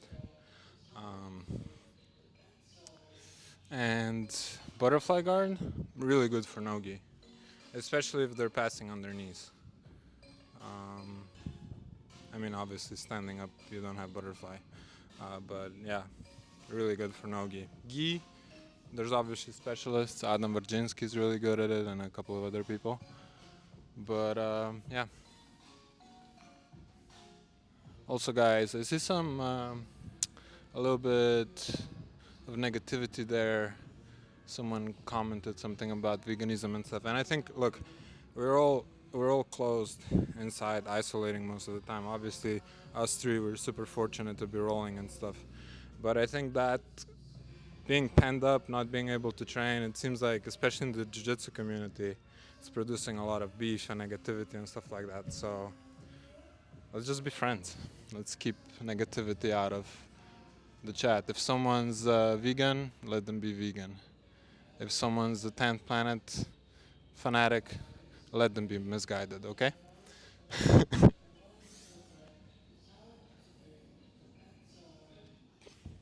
My boy Tony going for the leg.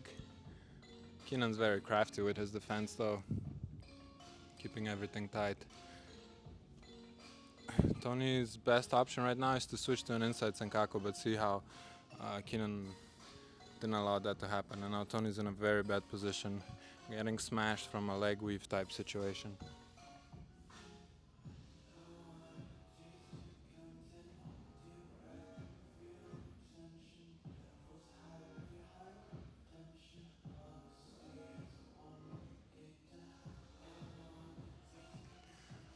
We don't have any Legion rash cards in stock at the moment, unfortunately. They were made by Hyperfly. You've probably seen us wear one. Right now we don't have them. When the virus is gone, and hopefully sooner rather than later when we can reopen the academy, we're gonna order more.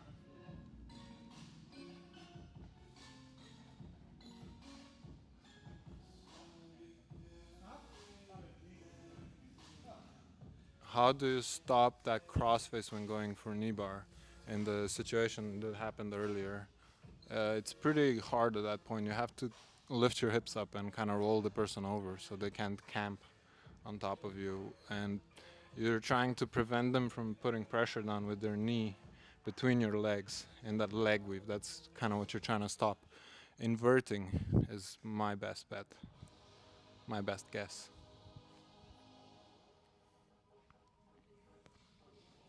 What happened? Oh. Tony's bleeding a little bit, so we're just patching him up. We will rebuild him.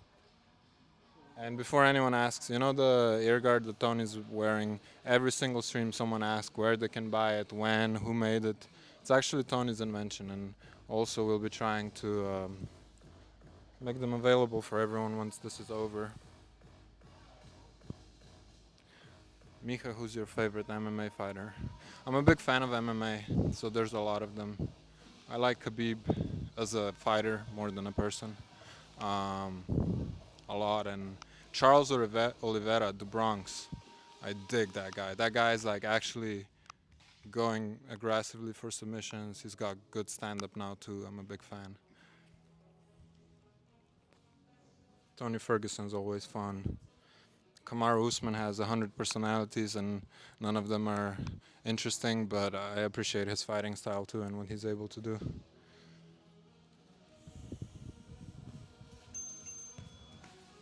All right, guys.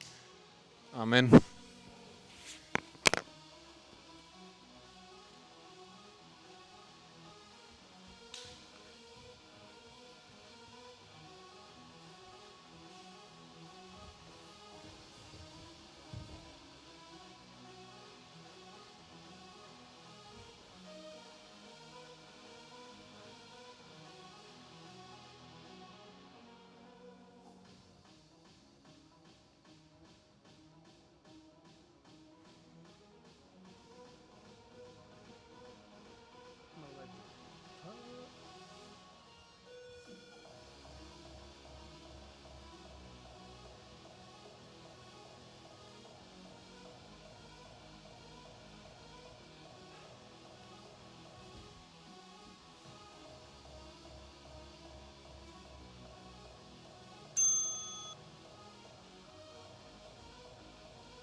Let's go, Eddie. Rubber guard doesn't work.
Alright, I'm back from the trenches. One thing to keep in mind as you're watching this, especially if you just joined, this is Keenan's 4th round right now in a row. So obviously it gets harder and harder, especially because, like I was talking before, we're all kind of cooped up over the day, and I'm down to release my aggression on anyone, so we're just rolling pretty hard right now.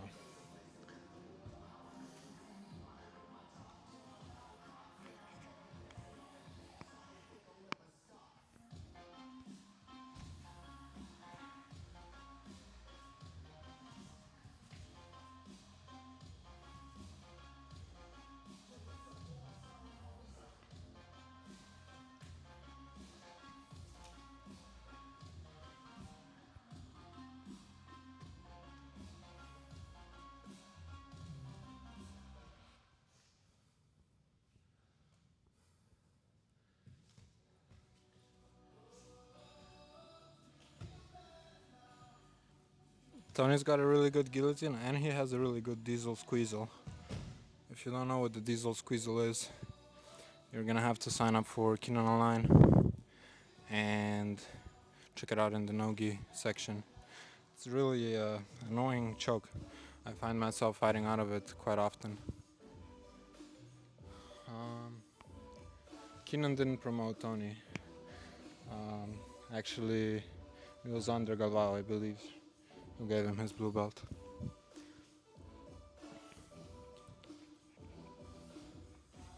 Leo, please, can you keep that to yourself?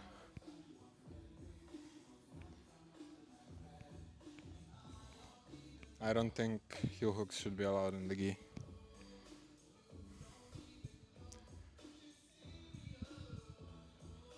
I mean, if they were, I'd have a lot better chances of winning a major tournament in the gi, but I think it's kind of okay to have them in no-gi but not in the gi.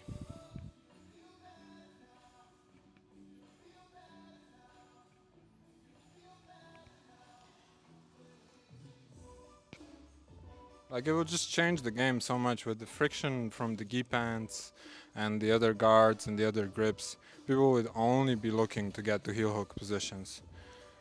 Imagine doing a heel hook with a gi material on your arms, bro. It would be too easy.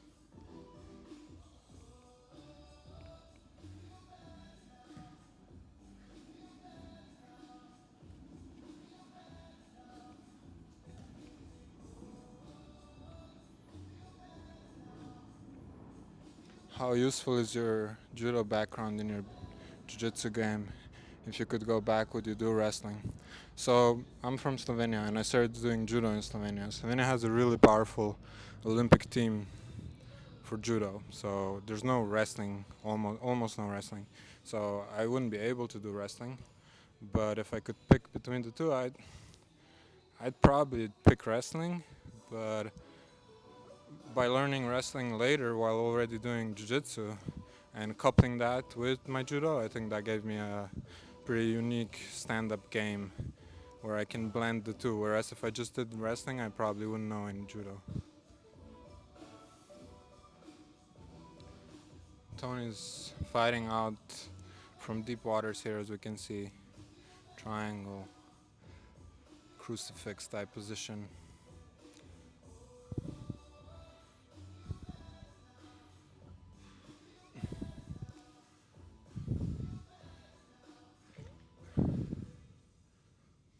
Tony, you need to push that heel. Push it. Put your hand on it. Push it towards your legs. Yeah. There you go. Watch your left arm, though.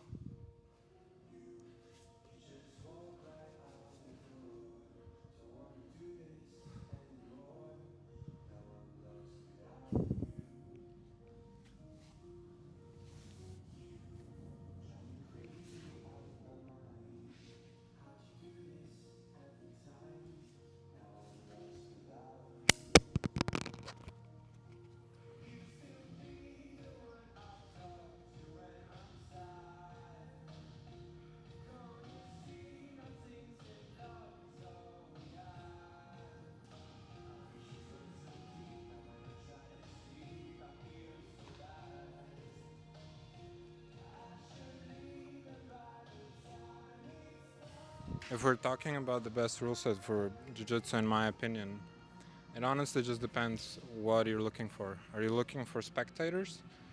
Probably the way to do it in Abu Dhabi, 6-minute rounds, IBJJF rules.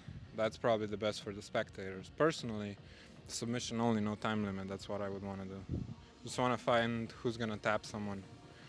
So it just depends on what's your criteria for best.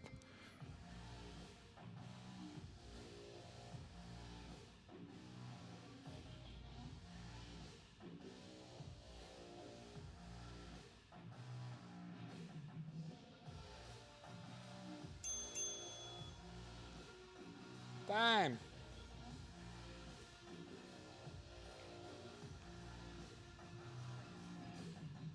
Yeah.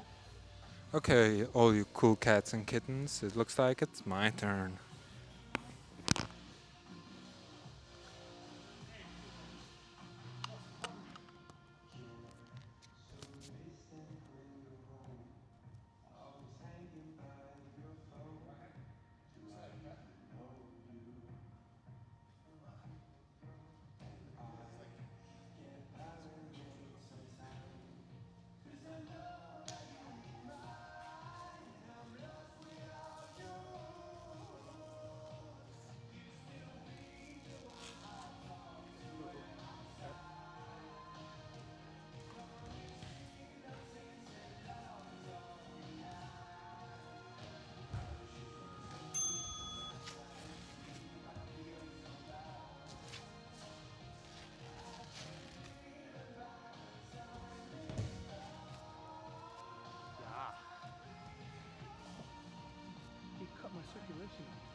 technically Tony, but I can go.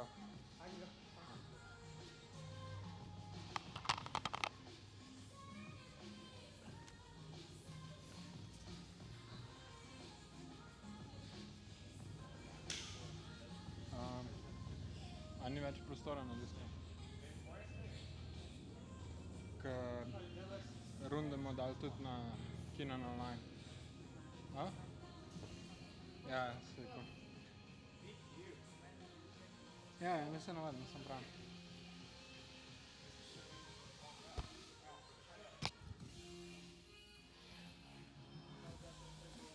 Ne, se navaden.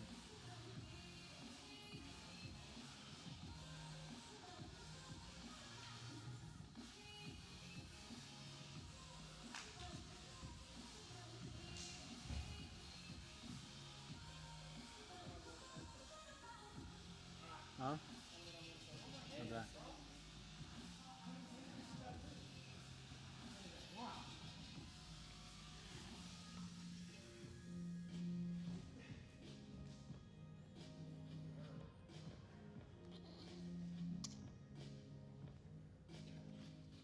Hey, chat survivors. How many of you are still here? Right, Pojada, if you're still here. As you can see, we have some heavy action going on today, some intense rolling.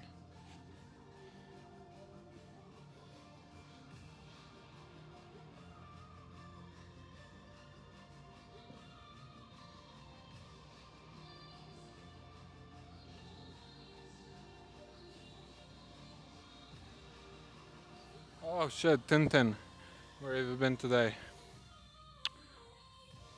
Hey, Judea, what's up?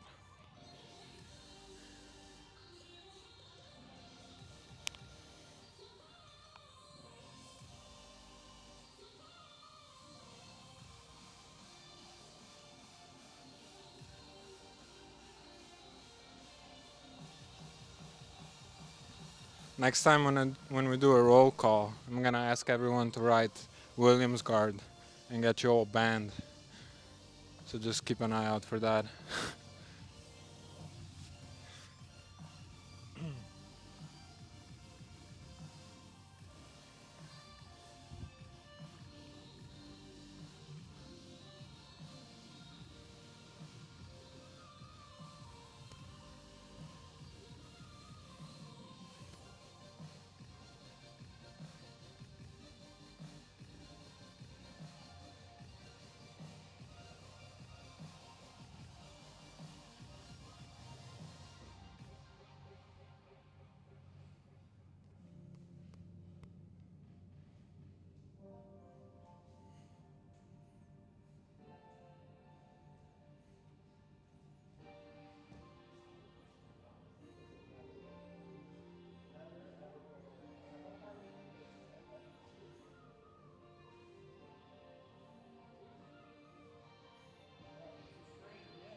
Ruh-roh, Keenan in a little bit of danger here.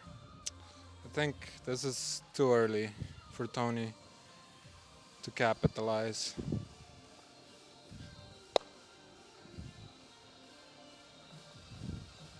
Speaking of Keenan and triangles, I'm gonna hope he doesn't go to this point in the stream and watch it back, but I just gotta brag a little bit. When Philippe Andrew was here, he caught me in the same triangle, and I think I lasted about 4.3 seconds longer. Don't tell Keenan, please, but I'm very proud of that. That triangle is sick and fast.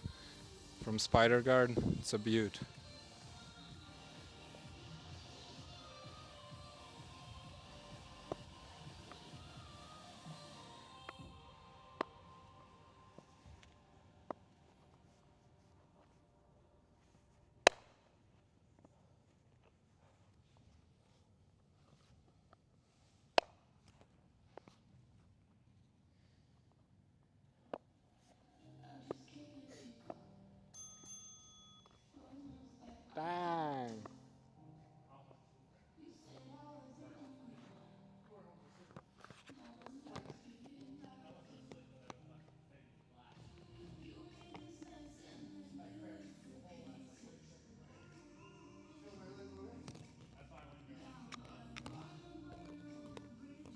Hey, Mr. Did Costa. Oh, tudo bem?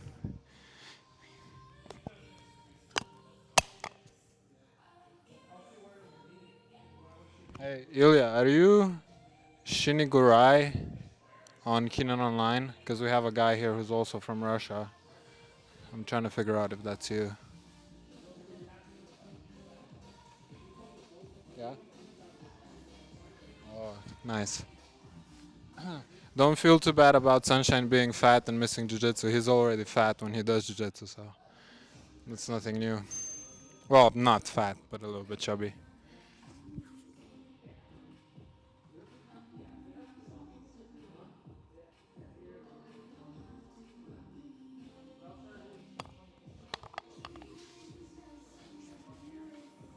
Actually, Sunshine goes from like super ripped, super jacked to like kind of chubby and then back, kind of fluctuates.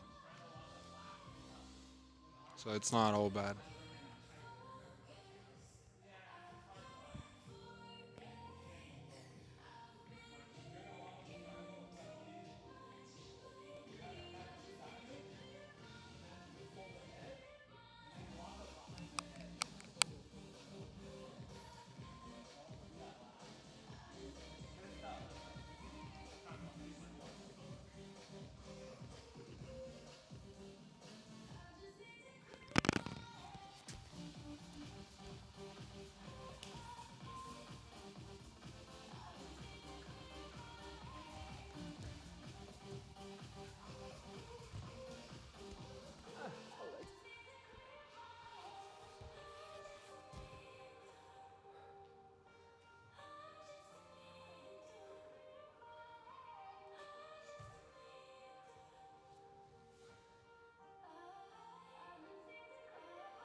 Keenan, who's better on the feet, Tony or Justin Flores?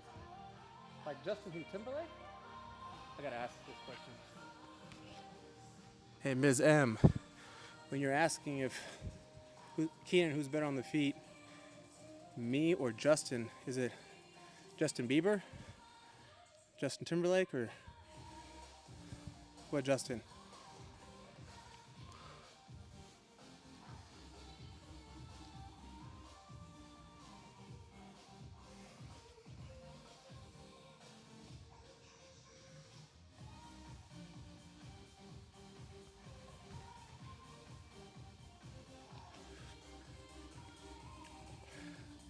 I know for a fact you're not talking about Justin Flores. Because Justin Flores, I don't even know where to start. The guy is a takedown genius. I suck.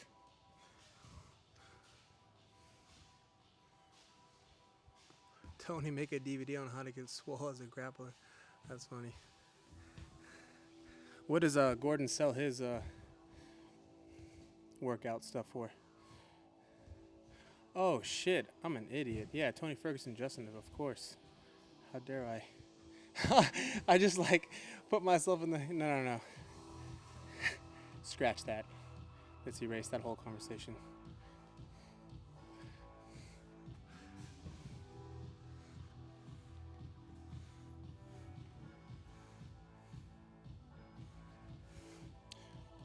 Hey Joe Schmo, yes.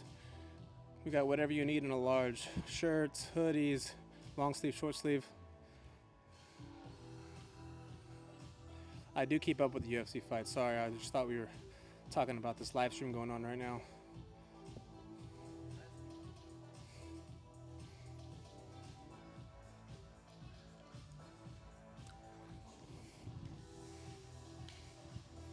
Dude, I'd sell mine for like $50.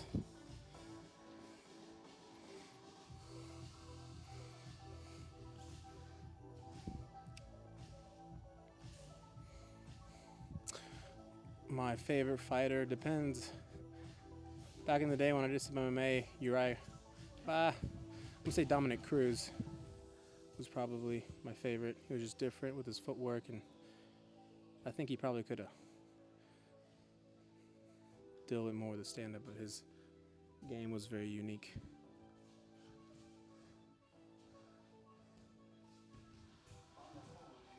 Ooh, judo on judo.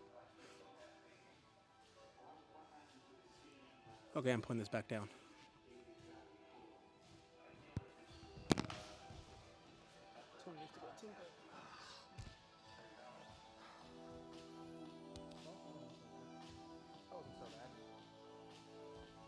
Wasn't feeling it, but whatever.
All right, guys, that's going to be it.